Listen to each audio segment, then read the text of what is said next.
waaye dama leen namoon.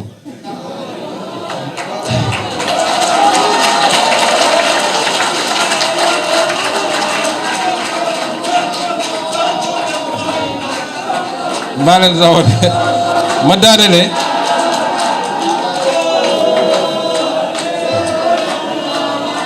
waaw merci beaucoup ma daanelee fi ma war a daanelee ndax version français bi sax duma ko def damay bàyyi président wax fi may daanelee mooy ci candidat bi. xam ngeen affaire politique dafa doy waar ñun ñëpp ay nit yeen kese. léeg-léeg kenn ku ne ci ñun dina am ay seytaaneem muy sa xalaat muy ay nit yu ñëw di wax ay être humain la ñun dong nag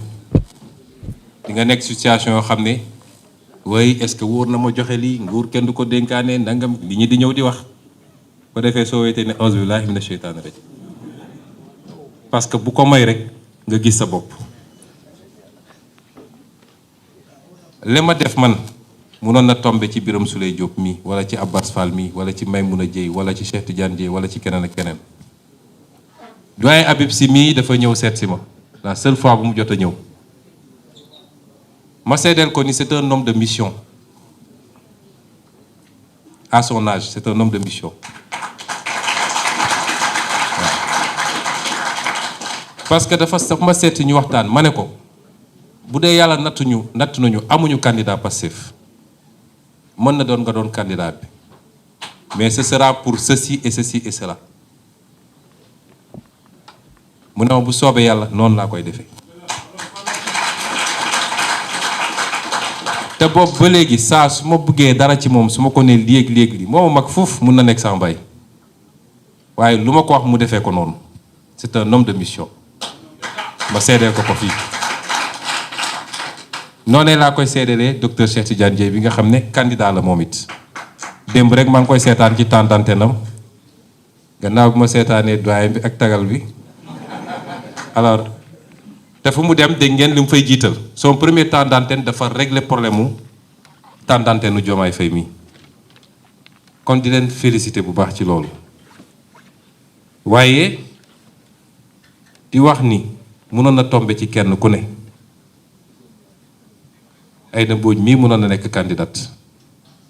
Guirassy su ko neexoon mu jëli fiche keneen ak keneen mais tombé na ci Diomaye dama ko tànn nag wax naa leen ko ci vidéo dama koy tànn yàgg na te xam naa li tax ma tànn ko ma gëm ni Sonko mooy Diomaye du waxantu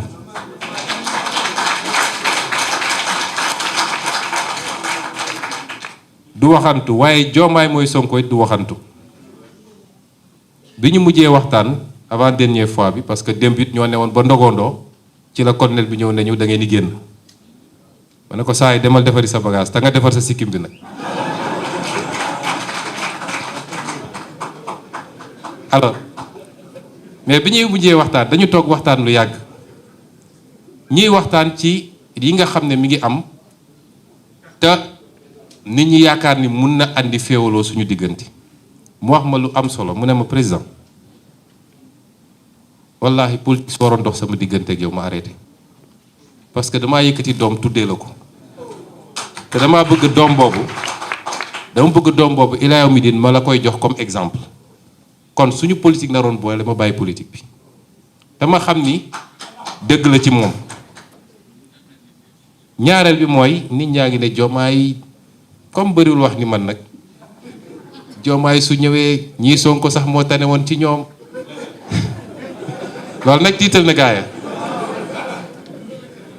waaye ma bëgg a seede ni Diomaye gën a nooy foofu si ñoom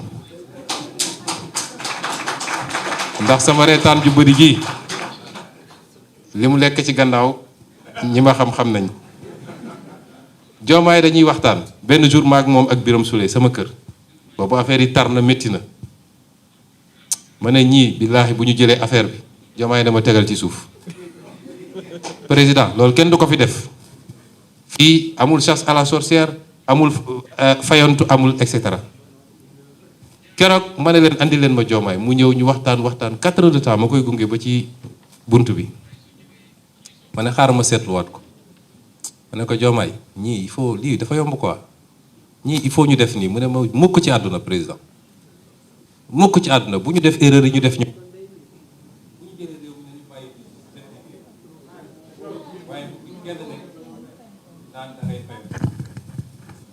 kon loolu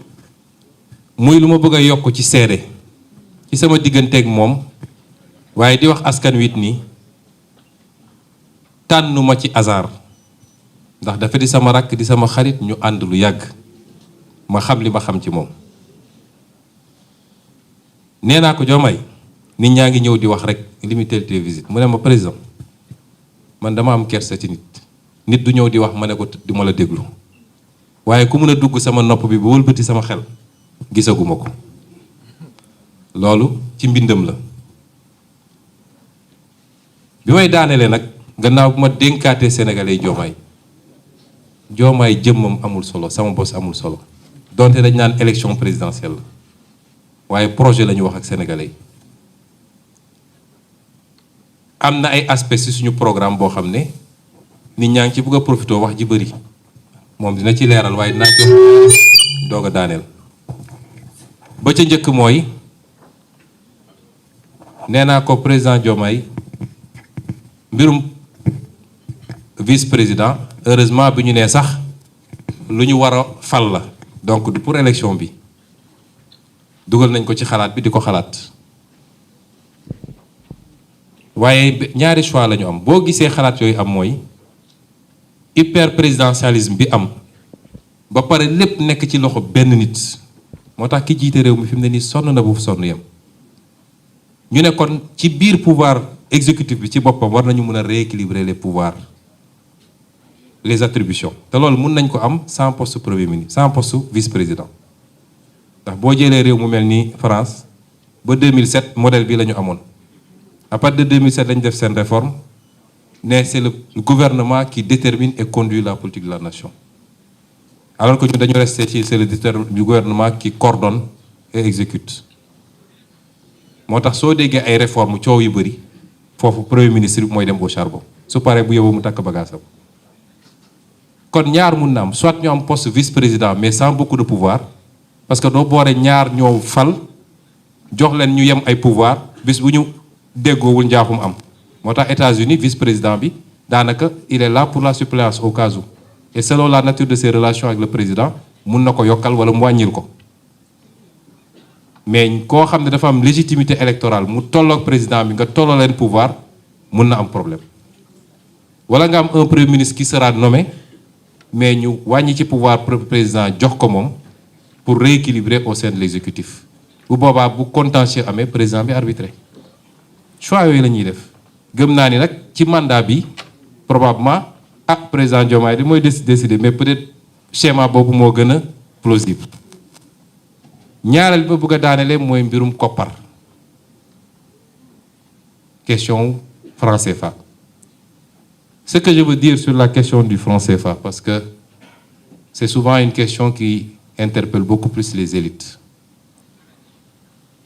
je crois que le programme a été fait dans des conditions extrêmement délicates et difficiles nous n'avons pas eu nous la possibilité d'y travailler sérieusement parce que vous savez que quand vous êtes en détention les conditions d'entrée et de sortie des courriers sont très complexes. Et les dernières observations qui ont été formulées, même par le candidat, n'ont pas pu être intégrées sur cette problématique-là. Mais je veux dire simplement qu'il faut savoir lire notre programme comme une continuité. On n'a pas créé un nouveau programme. En 2019, on a pris position sur la question de la monnaie. D'abord, à travers le livre Solutions, que j'ai présenté ici publiquement, mais ensuite dans le programme. Et notre démarche a été toujours de dire que nous sommes tous convaincus, toutes les élites sont convaincues qu'il y a un problème avec cette monnaie et qu'elle ne colle pas à nos impératifs de développement. Et qu'il faut qu'on assume nos responsabilités pour aller vers autre chose. Je ne vais pas entrer dans les détails techniques. Mais nous avons toujours dit dans la démarche prudentielle que nous le ferons dans le cadre d'abord des ensembles sous-régionaux. Et si on ne parvient pas à faire bouger les lignes, nous prendrons nos responsabilités parce que 90% des pays du monde ont leur propre monnaie et parviennent à s'en sortir. En tout cas, la plupart s'en sortent. Et c'est cela qu'il faut comprendre comme aspect du programme. Aujourd'hui, nous avons une monnaie dans le cadre de l'UEMOA. Ça semble aller dans une certaine direction, mais ça va très lentement. Nous allons venir pour essayer de booster et aller vers les réformes qu'il faut. Mais nous avons toujours dit que nous, notre option, c'était même la CEDEAO, qui fait un ensemble de plus de 6 millions de kilomètres carrés, plus de 400 millions d'habitants, donc un marché qui a un potentiel énorme, mais si les préalables sont réglés, et ces préalables ne le sont pas encore. Et c'est ça notre option de base. Et c'est seulement si on ne parvient pas à avoir ça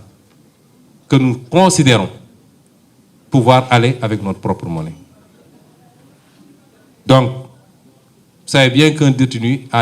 le programme a navigué une ou deux fois, mais on n'a pas pu, avant la présentation du programme, faire les dernières observations comme il le fallait.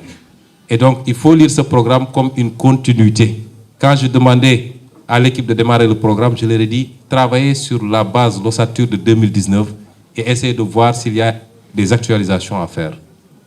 C'est des précisions importantes parce que des gens en manque de programme et qui ne peuvent rien nous reprocher essaient de s'agripper sur cette question-là pour inquiéter le monde entier d'ailleurs, parce qu'ils ne s'adressent pas au peuple sénégalais. Et je tenais à faire ces petites précisions. Je m'excuse d'avoir été assez long. Je ne vais pas faire la version française. Je laisse à notre candidat, le président Bassirou Diomaye Faye, le soin de clôturer cette conférence de presse. Je vous remercie. Monsieur le Président, vous avez la parole.